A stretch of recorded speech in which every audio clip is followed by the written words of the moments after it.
Bonjour à tous. Dans la grande tradition des films de requins qui perdent leur titre classe américain pour avoir un titre bien franchouillard quand ils débarquent chez nous, c'est-à-dire après Les Dents de la Mer qui était adapté de Jaws, voici venir En eau trouble, qui est donc la traduction de The Meg. Et The Meg veut dire The Megalodon. C'est le mégalodon qui est le plus gros requin qui ait vécu dans les eaux terrestres. Il y a, cela dit, des millions d'années, il est censé être éteint depuis. Et ce film, donc, nous propose de suivre des personnages qui travaillent dans un centre de recherche sous-marin, qui a pour but d'explorer les fosses sous-marines et donc on peut du coup faire des plongées plus facilement si on est sous l'eau. Alors ce que je comprends pas, c'est qu'ils plongent quand même depuis la surface, donc à quoi ça sert d'avoir un constructeur sous-marin, mais bon, tant pis. Donc dans ce labo alors financé par un Américain mais entièrement géré par des Chinois. Alors je sais pas, peut-être que c'est l'Américain qui finance et les Chinois qui construisent. Enfin il y a un accord quelque part, mais ça a l'air d'être privé. Peu importe. Donc je commence à penser beaucoup trop à ce film, qui est quand même beaucoup trop con pour quand j'y pense à ce point.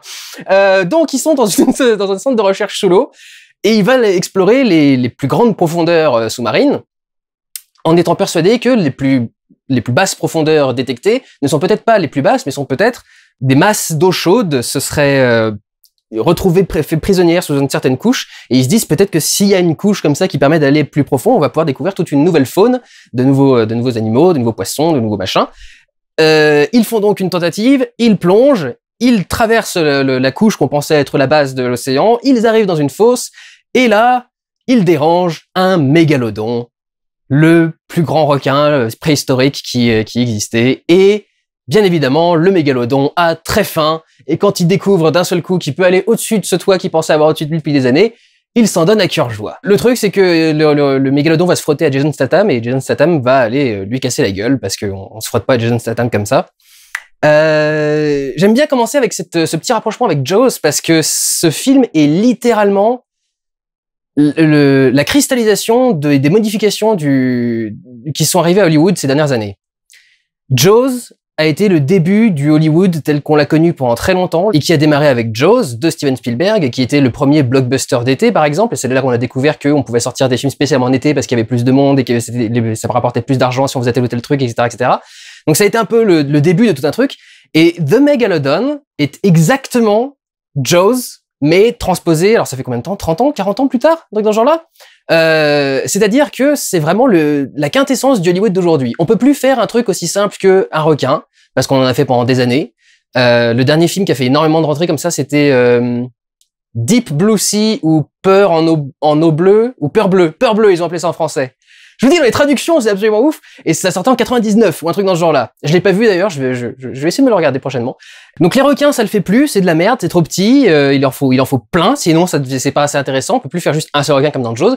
Donc aujourd'hui, on va chercher le truc le plus gros qui soit, parce que c'est un peu tout ce qui reste à Hollywood, quoi. Il faut toujours essayer de dépasser un truc en plus, sinon on n'a pas grand-chose de neuf à proposer aux gens. Il y avait déjà une autocritique de ça avec Jurassic World, vous savez, avec ce plan du Mosasaur, le mosasaure, je crois, qui est sous-marin et qui sautait hors de l'eau pour attraper ce requin et le bouffer. Et le requin était là aussi une métaphore du requin de Jaws, parce qu'on était dans Jurassic World, qui vient de Jurassic Park, qui est fait par Spielberg, etc., et qui était l'évolution encore une fois du blockbuster. Et là, on est vraiment arrivé. Cette fois-ci, c'est le blockbuster sans ironie derrière. C'est-à-dire que c'est l'évolution d'Hollywood aujourd'hui. Donc, on a un mégalodon parce que c'est beaucoup plus gros qu'un requin, et du coup, c'est plus intéressant à voir à l'image. Et il faut qu'on aille plus loin parce que des requins, on en a déjà fait. Donc, si on peut pas en mettre plusieurs ou qu'on peut pas changer l'environnement, on va changer la taille du requin, tout bêtement, en allant chercher un qui n'existe plus. Et le film est une coproduction chinoise. Parce que pour faire ces films ultra démesurés que Hollywood est obligé de faire aujourd'hui pour avoir un minimum d'intérêt avec ce qu'il nous a proposé pendant des années, ils sont obligés d'aller chercher du financement ailleurs, et donc de faire ces nouvelles coproductions chinoises. C'est le combienième film que je vois qui est coproduit par Gravity Entertainment depuis qui est une boîte chinoise, Gravity Entertainment, que j'ai vu au début de je sais pas combien de films depuis le début de l'année. Donc c'est vachement intéressant en fait de voir ce blockbuster qui est un blockbuster pour le coup très classique, hein. Vous attendez pas à avoir d'énormes surprises, attendez-vous à avoir un énorme requin, et c'est ça qui va rendre le film assez impressionnant et assez ouf et assez intéressant à voir. Bien évidemment, c'est pas le film de l'année, c'est certainement pas un film intellectuel, ça ne veut pas dire qu'on peut pas aller le voir pour se distraire. Et effectivement, je pense que typiquement par rapport au Jaws quand il est sorti, The Meg correspond au public d'aujourd'hui et qu'il y a vraiment moyen de s'amuser devant un blockbuster comme celui-là, quoi. Donc c'est assez marrant de voir. Je sais même pas si c'était volontaire justement cette idée de faire genre le méga Jaws. Mais en tout cas, c'est vrai que ça fait quelque chose. Si c'est pas cherché ironique et si c'est recherché très pertinent. Parce que, enfin, effectivement, on fait pas d'expression plus claire des différences qu'il y a eu entre les blockbusters de l'époque et les blockbusters d'aujourd'hui, quoi. Et juste avant d'aller plus loin dans le détail, je fais un petit coucou aux 4 jeunes crétins qui étaient devant moi dans la salle parce qu'ils ont probablement pas vu que j'étais derrière eux, étant donné le bordel qu'ils ont foutu pendant toute la séance, notamment le moment si extraordinaire où ils se sont mis à roter pendant toute une section de dialogue et pendant toute une scène. Parce que c'était génial et avec leurs jambes sur le coudoir du cinéma, etc. C'est ravi. Heureusement que c'est un film comme ça et que ça gueule à fond la caisse, comme ça je les ai pas trop entendus parce que sinon putain ça les a calmés pour le coup. C'est un peu l'avantage de ces films-là. Le film donc déjà un petit truc, il est réalisé par Jon Turteltaub qui est un réalisateur qui fait pas mal de divertissements, mais très peu de films qui sont vraiment notables et intéressants. Mais il a fait L'Apprenti sorcier avec Nicolas Cage, qui est pas le meilleur film de Nicolas Cage, et pas le film le plus drôle si vous voulez voir. En plus, c'est du Disney, donc mais surtout, il a réalisé... je suis en train de rire parce que ça me rappelle des vieux trucs. Il a réalisé une vieille daube dans les années 90 qui s'appelait Ninja Kids. Vous connaissez les 3 ninjas? C'est la même chose. Ils sont aussi des enfants, donc tu vois pas pourquoi préciser Ninja Kids, mais c'est lui qui avait fait ça, et c'était le film que moi je louais tout le temps avec mon meilleur pote quand on était petit, on regardait Ninja Kids, et ouais, c'est pour ça me fait marrer de le retrouver du coup à la réalisation de ce truc-là. N'essayez pas de le regarder, enfin je l'ai pas vu depuis très longtemps, mais ça vole probablement pas très haut. Bref. Ce qui est intéressant, c'est que avec tout ce symbolisme qui est quand même entoure Jaws, qu'il soit volontaire ou pas, c'est quand même, enfin, tu peux pas faire un film sur un requin géant sans penser à Jaws à un moment ou à un autre quand même. Et pourtant, il y a vachement plus d'allusions à Abyss qu'à Jaws. Déjà pour le fait qu'on ait une station, enfin un centre de recherche sous-marin, un truc sous-marin quoi qu'il en soit, qui donc est le principe de The Abyss également, et qui en plus c'est un centre de recherche au-dessus d'une station pétrolière. Donc finalement c'est une station pétrolière sous-marine, ce qui est un peu le truc de The Abyss quand même. Et ce qui est marrant c'est qu'il y a des plans qui évoquent ultra clairement Abyss. Bon alors déjà ça démarre au fond de l'eau avec un sous-marin qui a coulé, qui a sombré. Et c'est le personnage de Statham qui est secouriste en eau profonde, qui doit venir s'arrimer au sous-marin, se sauver les mecs et repartir. Et le sous-marin, quand il est à l'intérieur, il se rend compte que le sous-marin se prend des grosses marques de dents et de trucs bizarres, etc. Bon, ça va être en gros le traumatisme que le personnage de Statham doit essayer de dépasser dans ce film. Il le dépasse très vite, hein, puis tu te poses pas trop la question pendant très longtemps, mais bon, c'est pas grave, au moins c'est dedans. Et donc oui, il y a tout ce début avec ce sous-marin échoué qui est, enfin quand même le début de The Abyss. Tout The Abyss démarre parce que le sous-marin échoue à cause de sa rencontre avec l'élément principal de The Abyss. Si vous ne l'avez pas vu, je vous le dis pas. Regardez The Abyss, ça pour le coup c'est un film génial. Et il y a un autre truc, c'est que donc on fait venir ce mec, ce secouriste qui doit venir aider pour le truc. Et exactement comme dans The Abyss, il arrive en hélicoptère au-dessus sur un héliport. Bon là c'est sur une station du coup de forage pétrolier. Dans The Abyss c'était un bateau. Et il y a exactement le même plan que dans The Abyss où ils font un gros plan sur les pieds du personnage qui saute de l'hélicoptère sur le tarmac et qui arrive du coup sur place pour sauver la situation. Il y a exactement le même plan où on voit l'hélicoptère arriver et d'un seul coup on a un plan sur les pieds de l'hélicoptère. Et on voit les 2 baskets de Statham qui débarquent d'un seul coup au premier plan et qui avancent. Et c'est exactement le plan de The Abyss. Donc c'est marrant du coup de voir ce petit truc. Et puis il y a évidemment beaucoup de choses qui se passent sous l'eau. Heureusement, pas tant que ça. Je suis mortellement angoissé par les profondeurs marines. Jamais de la vie vous me ferez aller sous l'eau, ni dans l'espace d'ailleurs.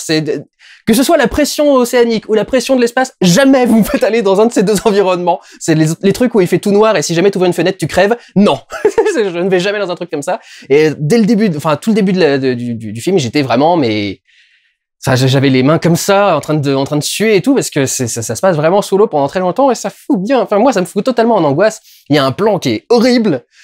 Où il y a le personnage de Statham qui est dans son sous-marin, qui est son submersible, qui va plonger dans l'eau. Il a déjà du coup les pieds dans l'eau.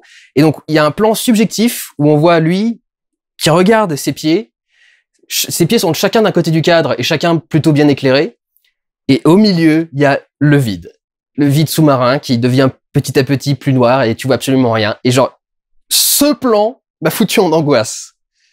Je hais les fonds marins, mais plus jamais, même la plongée en basse surface, que dalle, vous ne me foutez pas sous l'eau.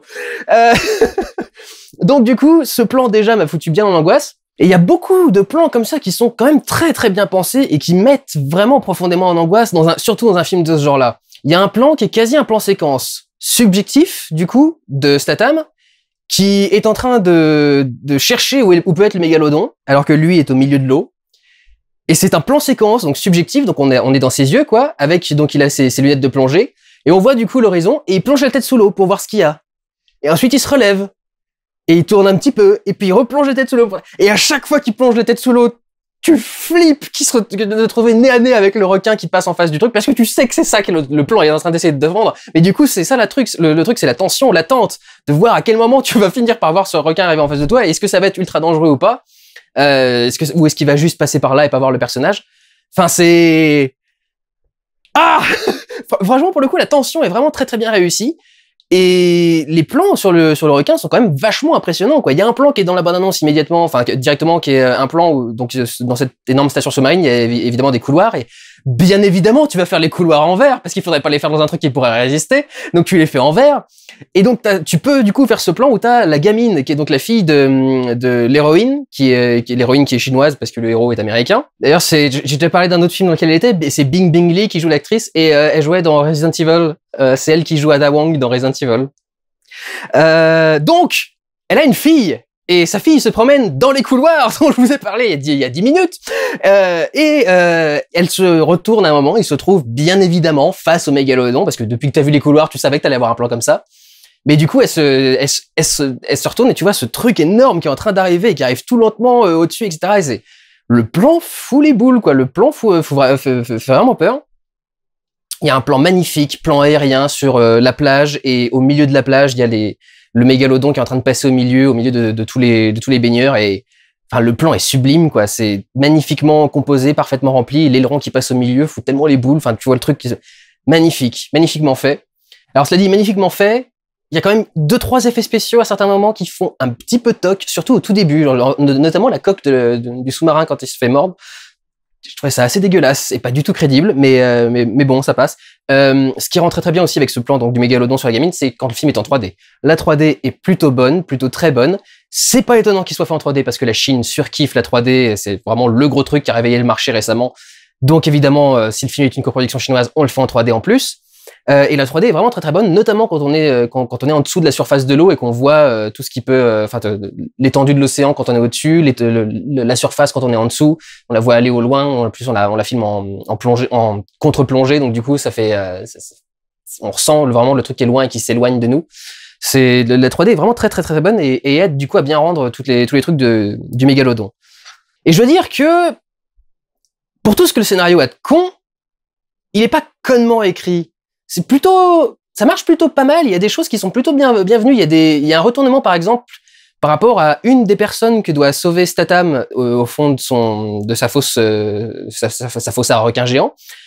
Et la première fois qu'on voit ce personnage, le personnage qui est lié à Statham, on n'a pas l'impression que ce soit un personnage si important. On voit juste que c'est un des membres du groupe. Et on n'a pas l'impression que ce soit un personnage si important. Et quelques scènes après, du coup, on découvre, ah, mais ce personnage, en fait, il le connaît, Statham. Et tu vois pourquoi? Et quand tu vois ce truc-là, tu te dis, ah, du coup, ça va mener à ça, qui va mener à ça. Et en fait, non.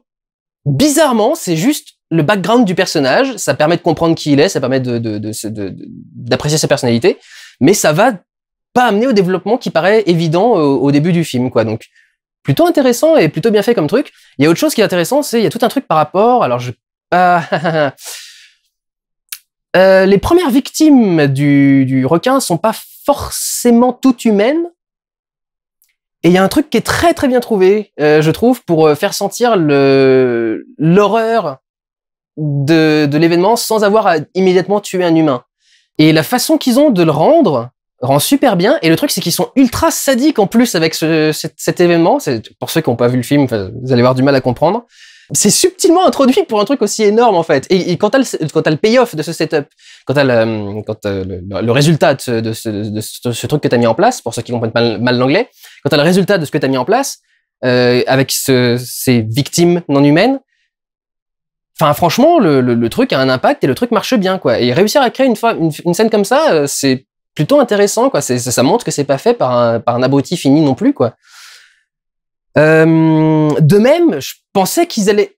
Il y a des surprises dans la faille. Je pensais pas qu'il y aurait une surprise comme ça, et du coup, c'est vachement bienvenu parce que ça fait une bonne introduction, et en même temps, ça fait quelque chose que tu t'attendais pas à voir, et qui, du coup, t'amène une surprise bienvenue dans le film, quoi, qui marche plutôt très bien. Ah ouais, pareil, il y a un plan avec une cage à requins. Et déjà c'est sous l'eau, donc vous imaginez voilà ce que j'en ai pensé, enfin dans quel état j'étais. J'ai stressé, j'ai flippé pendant toute cette scène, ce qui rend super bien et qui est ultra bien filmé, mais c'est déjà plus connu comme façon de filmer. J'en ai parlé aussi avec Luc Besson quand il avait fait Le Grand Bleu. Ces plans, ces immenses plans très très larges sur des choses sous-marines, et qui permet du coup d'avoir un plan énorme et le petit humain qui est minuscule au milieu de l'image, donc qui paraît extrêmement faible et en plus extrêmement exposé parce que tous ces animaux sont attirés par la lumière et la cage évidemment du coup est entourée de lumière parce que le but est d'attirer l'animal, donc on va foutre de la lumière. Mais vraiment du coup puis on a envie de voir aussi ce qui se passe sous l'eau. Mais du coup tu vois ce truc et t'es là, jamais je vais là-dedans, jamais de la vie, surtout pas pour faire ce qu'elle va faire. Merci de te sacrifier pour nous parce que nous on l'aurait pas fait. Il y a un personnage qui dit ça à un moment du tout dans le film, c'est merci d'y aller parce que moi j'y aurais pas été. Merci, ouais. Typiquement ça marche bien ça dans un film de ce genre-là parce que c'est pour ça qu'on garde des héros américains, des héros de blockbuster en tout cas et américains aussi parce que on se dit heureusement que vous êtes là parce que moi j'aurais pas les couilles de le faire quoi. Donc merci, tant mieux. Donc vraiment je trouve que ça marche super bien et toute cette scène du coup avec cette cage sous-marine marche super bien aussi parce qu'elle est entièrement transparente la cage et à nouveau on a souvent les visions subjectives de la personne qui est dedans. Donc évidemment si jamais il y a le requin qui débarque, il arrive pile poil en face de toi. Enfin c'est vraiment, ça marche très très bien quoi. Toutes ces scènes sous-marines et toutes ces scènes de tension marchent extrêmement bien. Il y a aucun problème là-dessus. Et d'ailleurs, même sur le requin lui-même, il y a quelques petites surprises. Et quand les surprises arrivent, j'aime bien l'idée qu'ils ont trouvée aussi. Bref, je trouve ça vraiment très intéressant. Un dernier petit truc du coup. C'est vraiment très drôle de voir l'orientation chinoise du film et jusqu'à quel point ils vont la chercher. Il y a une plage, par exemple, qui est donc menacée par le requin. Et au lieu que ce soit une plage californienne comme d'habitude dans un film américain, c'est une plage qui s'appelle, alors j'espère que j'ai pas eu parce que des fois mon correcteur orthographique change les mots, je crois que ça s'appelle Sanya Bay, quand c'est pas des mots français. Donc je crois que ça s'appelle comme ça, Sanya Bay, qui apparemment est est la plage la plus fréquentée au monde, et serait donc une plage chinoise, ou en tout cas asiatique, j'ai pas vu exactement où est-ce qu'elle était. Sur les cartes qu'ils ont montrées, il y avait que le bout de la terre et à côté une petite île, donc je sais pas exactement où c'était. Je pense que c'est en Chine. Et c'est super beau parce que t'arrives, t'as une magnifique statue, je crois que c'est un Bouddha, mais magnifique statue qui est au début, qui est toute blanche avec des trucs dorés derrière, mais très très beau. Ça fait des très beaux environnements du coup. Quand on arrive sur cette plage, et d'ailleurs c'est pas le seul endroit, je crois qu'il y a 2 endroits où ils utilisent cette musique, ils font une reprise d'une chanson qui s'appelle Hey Mickey, qui était chantée, je sais plus par qui c'était chanté, c'était Tony quelque chose. Ah, je sais plus. Et c'est une chanson américaine qui est Hey Mickey, you're so fine, you blow my mind, hey Mickey! Hey Mickey! Voilà, c'est très connu. Et ils en ont fait, désolé, ils en ont fait une reprise chinoise. Et c'est la reprise chinoise qui est dans le film. Donc c'est une chanson américaine de base, qui est reprise en chinois et qui est mise dans ce film qui est une coproduction américano-chinoise. C'est marrant du coup de voir jusqu'à quel point ils vont dans le truc, quoi, parce que je trouve ça assez rigolo. Et alors je sais pas pourquoi le personnage est en Thaïlande. Je crois pas que la Thaïlande soit vraiment liée à la Chine, mais bon. Et alors il y a un truc, c'est que c'était aussi arrivé dans Pacific Rim 2. Si vous connaissez un chouïa d'histoire asiatique, orientale, vous savez que la Chine et le Japon s'entendent pas très bien. Et donc, souvent, quand vous avez des films comme ça, qui sont des coproductions américano-chinoises, vous avez généralement un japonais qui en prend plein la gueule. Dans Pacific Rim 2, il y avait Makomori, qui était un des personnages centraux du premier film, qui crève comme une merde dans le deuxième, alors que pour le coup, les Chinois nous sauvent, eux. Et dans ce film-là, c'est la même chose. C'est-à-dire qu'il y a un japonais dans un des sous-marins qui s'appelle Putain, je l'avais il y a 2 secondes sous les yeux. Toshi. Et Toshi meurt. Toshi se sacrifie pour le coup, alors quelque part c'est noble. Et ils essayent de faire passer le truc plus crème, plus doux, quoi, en en parlant très régulièrement. C'est-à-dire que très souvent les personnages vont dire « Mais vous vous rendez compte que Toshi est mort pour nous, etc. » Toshi est mort pour faire plaisir au public chinois. Faut pas arrêter de déconner 2 secondes. Quand vous le faites dans quasi tous les films où vous avez une coproduction chinoise et qu'il y a un japonais en même temps, ça commence un tout petit peu à se sentir, quoi. Vous aimez bien avoir des japonais qui crèvent dans les films.